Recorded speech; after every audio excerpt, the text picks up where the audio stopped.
Assalamualaikum warahmatullahi wabarakatuh. Sahabat-sahabat yang dirahmati Allah, pernahkah kita merasa seolah dunia ini begitu berat? Seolah setiap langkah yang kita ambil terasa seperti mendaki bukit yang curam. Beban kehidupan, ujian yang datang silih berganti, kadang membuat kita bertanya, mengapa hidup ini begitu sulit?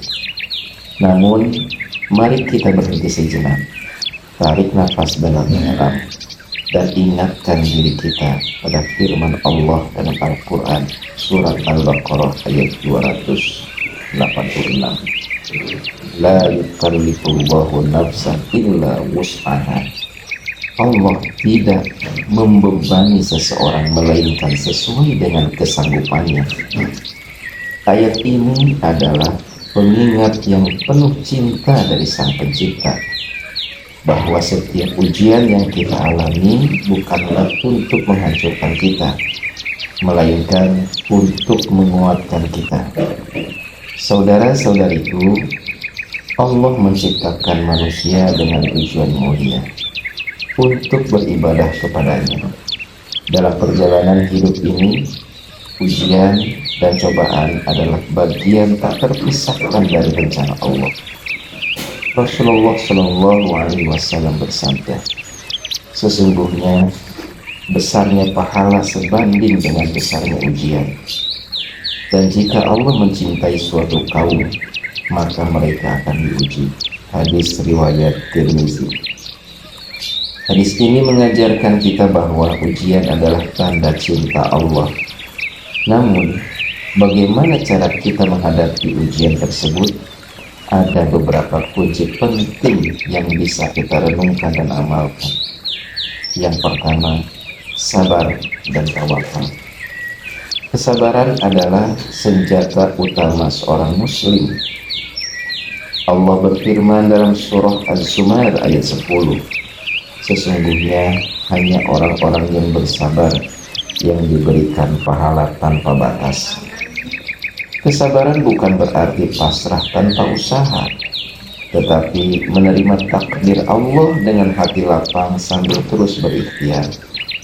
Selain itu, tawakal adalah bentuk kepasrahan total kepada Allah setelah kita melakukan usaha terbaik. Tawakal adalah pengakuan bahwa hasil akhir ada di tangan Allah, bukan di tangan kita. Sebagai contoh, Nabi Ibrahim alaihissalam menunjukkan tawakal yang luar biasa ketika beliau dilemparkan ke dalam api. Apa yang terjadi? Allah menyelamatkan beliau dengan mengubah api menjadi dingin dan menyelamatkan. Yang kedua, salat dan doa sebagai penolong. Allah berfirman dalam surat Al-Baqarah ayat 45, wasta'inu bis-sabri was-salat, dan jadikanlah sabar dan salat sebagai penolongmu. Salat adalah tiang agama, dan salat kita berdialog langsung dengan Allah. Setiap sujud adalah saat kita paling dekat dengannya. Di dalam sujud kita memohon dengan penuh kerendahan hati. Selain itu ada doa. Selain itu, doa adalah senjata orang beriman. Jangan pernah meremehkan kekuatan doa. Bukankah Allah berjanji dalam surat Ghafir ayat 60, berdoalah kepadaku, niscaya aku akan kabulkan. Meski doa kita belum terkabul, percayalah bahwa Allah sedang menyiapkan sesuatu yang lebih baik untuk kita. Yang ketiga, bersyukur dalam segala keadaan. Rasa syukur adalah kunci untuk mendapatkan lebih banyak nikmat.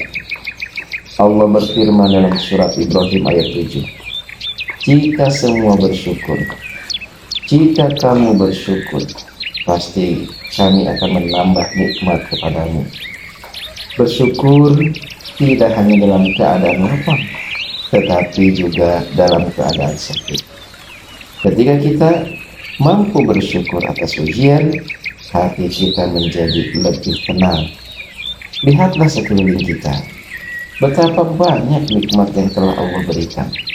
Udara yang kita hirup, keluarga yang mencintai kita, dan kesempatan untuk hidup hingga detik ini. Jangan fokus pada apa yang tidak kita miliki, tetapi syukurilah apa yang telah kita miliki. Yang keempat, melihat ujian sebagai kesempatan. Setiap ujian adalah peluang untuk mendekatkan diri kepada Allah. Seperti seorang murid yang diuji di sekolah. Ujian dari Allah adalah cara untuk meningkatkan derajatnya di sisi kita. Ujian dari Allah adalah cara untuk meningkatkan derajat kita di sisinya. Dalam surah Al-Insyirah, Allah berfirman, maka sungguh bersama kesulitan ada kemudahan. Ayat ini tidak hanya diulang sekali, tetapi 2 kali, untuk menegaskan bahwa kemudahan akan selalu menyertai kesulitan. Yang kelima, berteman dengan orang-orang soleh. Lingkungan memiliki pengaruh besar pada hati dan pikiran kita. Carilah sahabat yang selalu mengingatkan kita kepada Allah. Rasulullah Shallallahu Alaihi Wasallam bersabda, perumpamaan teman yang baik dan teman yang buruk seperti penjual minyak wangi dan pakai besi. Teman yang baik akan membawa kita pada kebaikan, sedangkan teman yang buruk akan menjauhkan kita dari jalan Allah. Yang keenam, beramal dan menebar kebaikan. Saat kita merasa lelah dan terbebani, salah satu cara untuk menguatkan hati adalah dengan membantu orang lain. Berbuat baik kepada sesama adalah cara untuk membersihkan hati kita dan mendapatkan ridho Allah. Rasulullah Shallallahu Alaihi Wasallam bersabda, sebaik-baik manusia adalah yang paling bermanfaat bagi orang lain. Bantulah dengan apa yang kita miliki, baik itu harta, waktu, tenaga, atau bahkan doa. Ingatlah bahwa kebaikan yang kita tanamkan akan kembali kepada kita. Sebagaimana firman Allah dalam surat Al-Baqarah ayat 291, perumpamaan orang yang menginfakkan hartanya di jalan Allah seperti sebutir biji yang menumbuhkan 7 bulir, pada setiap bulir ada 100 biji. Yang ketujuh, mengingat akhirat sebagai tujuan akhir. Dunia ini hanya tempat singgah sementara.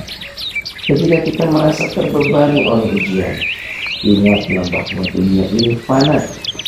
Akhirat adalah tujuan utama kita. Rasulullah SAW bersabda, dunia ini adalah penjara bagi orang beriman dan surga bagi orang kafir. Ketika kita menghadapi kesulitan, ingatlah surga yang telah Allah janjikan. Di surga tidak ada rasa sakit, tidak ada kesedihan, hanya kebahagiaan abadi. Semua pengorbanan dan kesabaran kita di dunia akan terbayar dengan kenikmatan yang tak terhingga. Yang terakhir, jangan pernah berputus asa. Saudara-saudariku, apapun yang kita hadapi saat ini, jangan pernah berputus asa dari rahmat Allah. Dalam surat Az-Zumar ayat 53 Allah berfirman, katakanlah, wahai hamba-hambaku yang melampaui batas terhadap diri mereka sendiri, janganlah kamu berputus asa dari rahmat Allah. Sesungguhnya Allah mengampuni dosa-dosa semuanya. Rahmat Allah selalu lebih besar dari dosa-dosa kita, lebih luas dari masalah-masalah kita, dan lebih dalam dari luka-luka kita.